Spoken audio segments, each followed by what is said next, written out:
little one. You come on up, snuggle in, sit close with Omal. We're going to rock and read poems about springs, and some of these are going to be talking about the wind, as the wind is blowing out the winter and bringing in the spring. So snuggle close and get ready to enjoy these poems with Omal.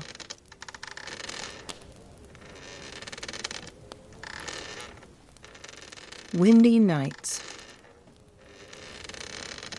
Whenever the moon and stars are set, whenever the wind is high, all night long in the dark and wet, a man goes riding by.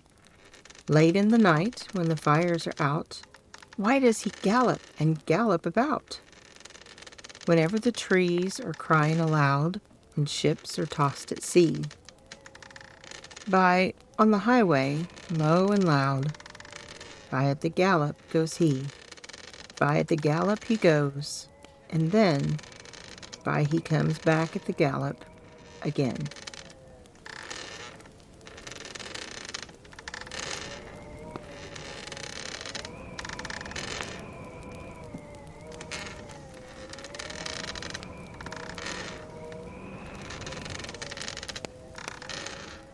The wind.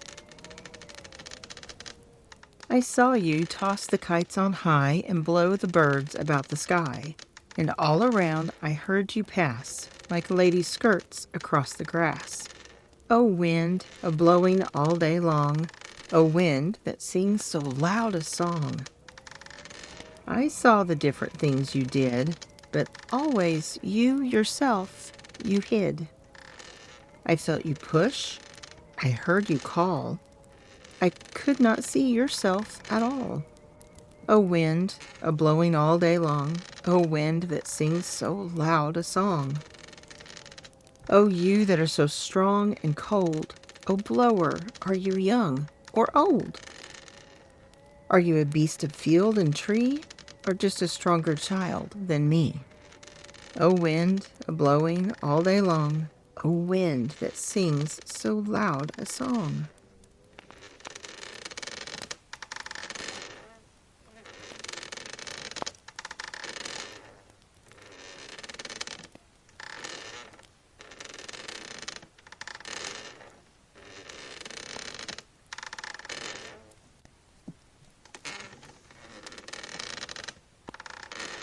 This one is called The Land of Storybooks.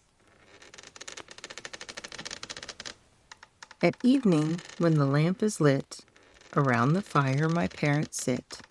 They sit at home and talk and sing and do not play at anything.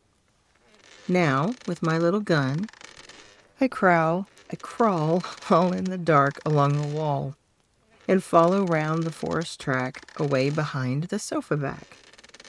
There in the night where none can spy, all in my hunter's camp I lie, and play at books that I have read till it is time to go to bed. These are the hills, these are the woods, these are my starry solitudes, and there the river by whose brink the roaring lions come to drink. I see the others far away, as if in firelit camp they lay. And I, like an Indian scout, around their party prowled about. So when my nurse comes in for me, home I return across the sea, and go to bed with backward looks at my dear land of storybooks.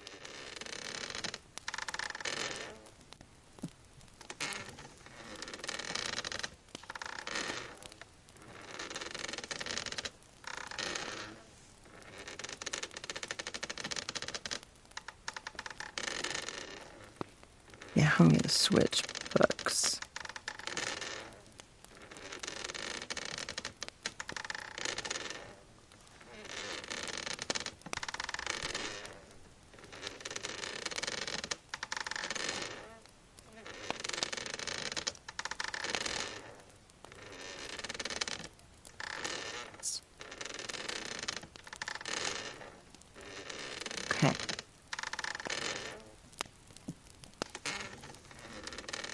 These are more that just make you think of things that come with the spring.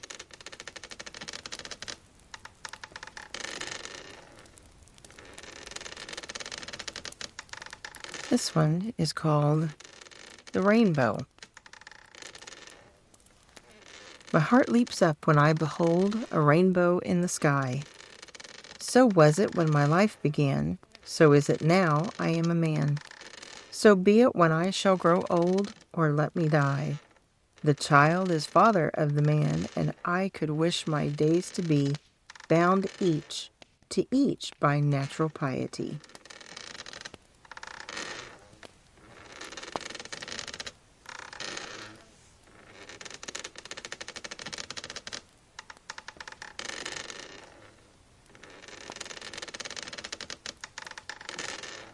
This one is called Buttercups and Daisies. Buttercups and daisies, oh, the pretty flowers, coming ere the springtime to tell of sunny hours. While the trees are leafless, while the fields are bare, buttercups and daisies spring up here and there. Ere the snowdrop peepeth, ere the crocus bold, ere the early primrose opes its paly gold, somewhere on the sunny bank buttercups are bright. Somewhere among the frozen grass peeps the daisy white. Little hardy flowers, like to children poor, playing in their sturdy health by their mother's door. Purple with the north wind, yet alert and bold, fearing not and caring not, though they be a cold. What to them is winter? What are stormy showers?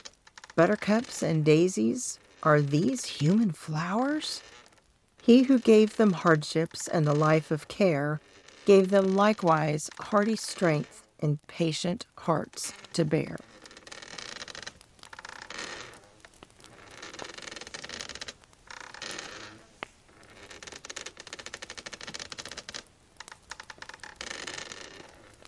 Now this is a different one called The Rainbow, and it's by a different poet. This one is by Thomas Campbell. The Rainbow. Triumphal arch that fills the sky when storms prepare to part. I ask not proud philosophy to teach me what thou art. Still seem, as to my childhood sight, a midway station given for happy spirits to alight betwixt the earth and heaven.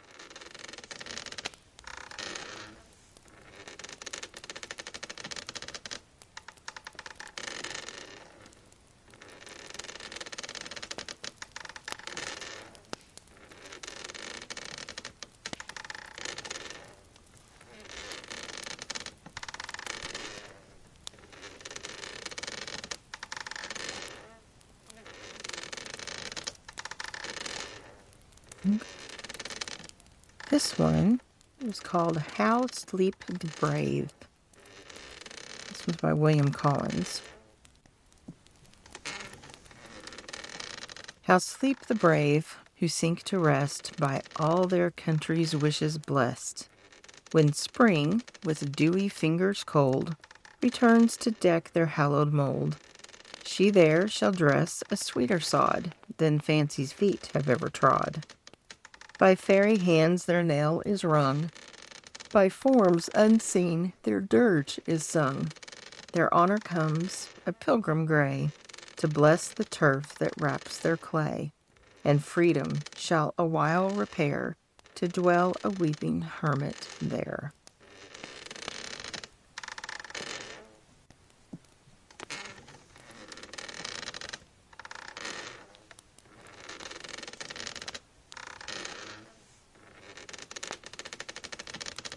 Okay. This one, this is the last one from this book. This one's called The Voice of Spring.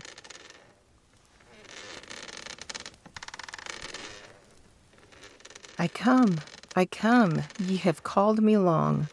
I come o'er the mountains with light and song. You may trace my step o'er the waking earth by the winds which tell of the violet's birth. by the primrose stars in the shadowy grass, by the green leaves opening as I pass.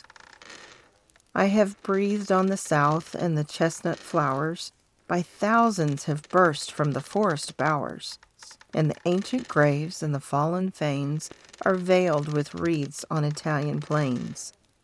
But it is not for me, in my hour of bloom, to speak of the ruin or the tomb. I have looked o'er the hills of the stormy north, and the lark has hung all his tassels forth. The fisher is out on the sunny sea, and the reindeer bounds o'er the pastures free, and the pine has a fringe of softer green, and the moss looks bright where my step has been. I have sent through the wood paths a glowing sigh, and called out each voice of the deep blue sky. From the night birds lay through the starry time, in the groves of the soft Hesperian clime, to the swan's wild note by the Iceland lakes, when the dark fir branch into verdure breaks. From the streams and founts I have loosed the chain, they are sweeping on to the silvery main. They are flashing down from the mountain brows, they are flinging spray o'er the forest boughs, they are bursting fresh from their sparry caves, and the earth resounds with the joy of waves.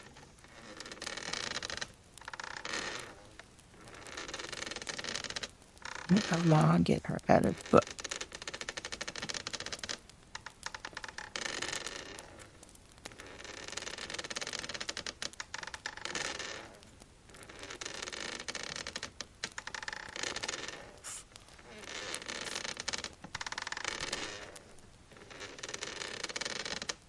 I picked this one because it made me think of the promise to come with spring, because we get to start planting things. See if this poem makes you think of that. It's called The Seed Shop. Here in a quiet and dusty room they lie, faded as crumbled stone or shifting sand, forlorn as ashes, shriveled, scentless, and dry, meadows and gardens running through my hand. Dead that shall quicken at the call of spring, sleepers to stir beneath June's magic kiss. Though birds pass over, unremembering, and no bee seeks here roses that were his. In this brown husk a dale of hawthorn dreams. A seer in this narrow cell is thrust, that will drink deeply of a century's streams. These lilies shall make summer on my dust. Here in their safe and simple house of death, sealed in their shells, a million roses leap.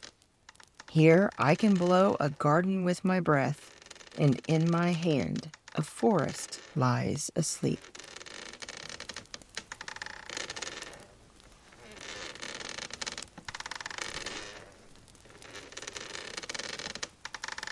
Okay. Here's another one about wind. It's called A Windy Day by Andrew Young. This wind brings all dead things to life.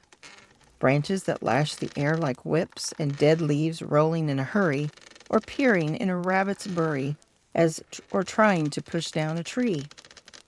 Gates that fly open to the wind and close again behind, and fields that are a flowing sea, and make the cattle look like ships, straws glistening and stiff, lying on air as on a shelf, and pond that leaps to leave itself, and feathers too that rise and float, each feather changed into a bird, and line-hung sheets that crack and strain, even the sun-greened coat that through so many winds has served, the scarecrow struggles to put on again.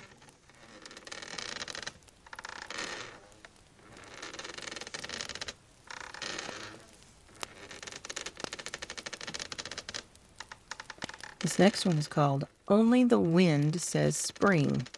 This one's by Helen Janet Miller.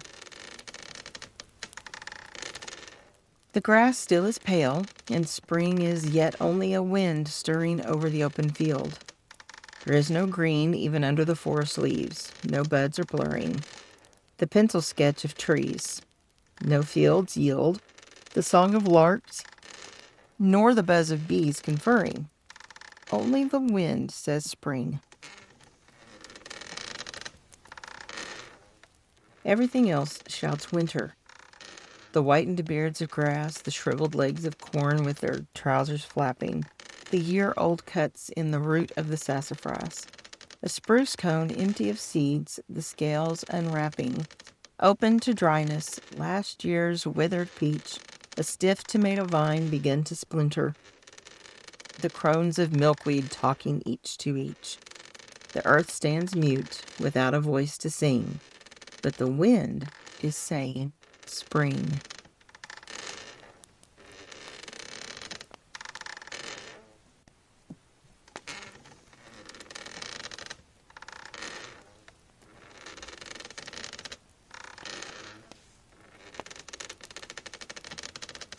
Okay.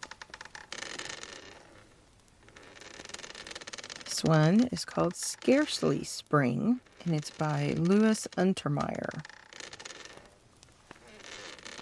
Nothing is real. The world has lost its edges. The sky, uncovered, is the one thing clear. The earth is little more than atmosphere. Where yesterday were rocks and naked ridges, nothing is fixed.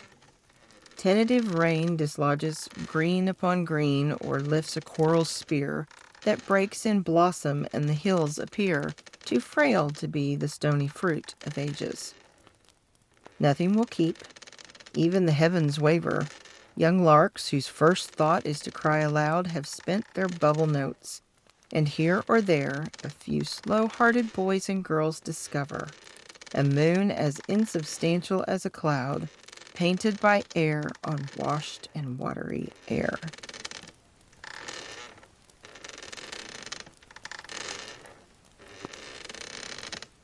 This one is Spring by William Blake.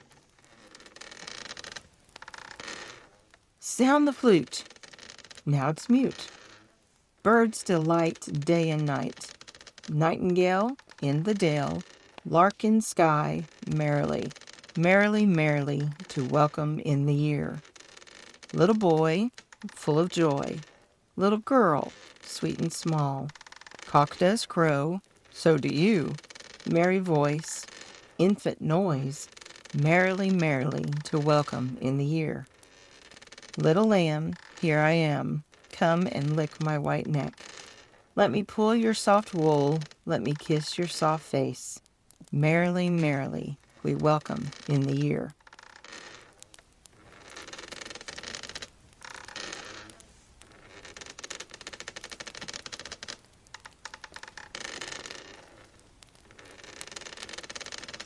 This next one is called Spring Song, and this one is a poem that actually comes from a play that is written by Robert Browning that is spoken in poetry. And this is one little part from that whole show, and it's called Spring Song. And the show is called Pippa Passes. The years at the spring and days at the morn, mornings at 7, the hillsides dew pearled, the larks on the wing, the snails on the thorn, God's in his heaven, all rights with the world.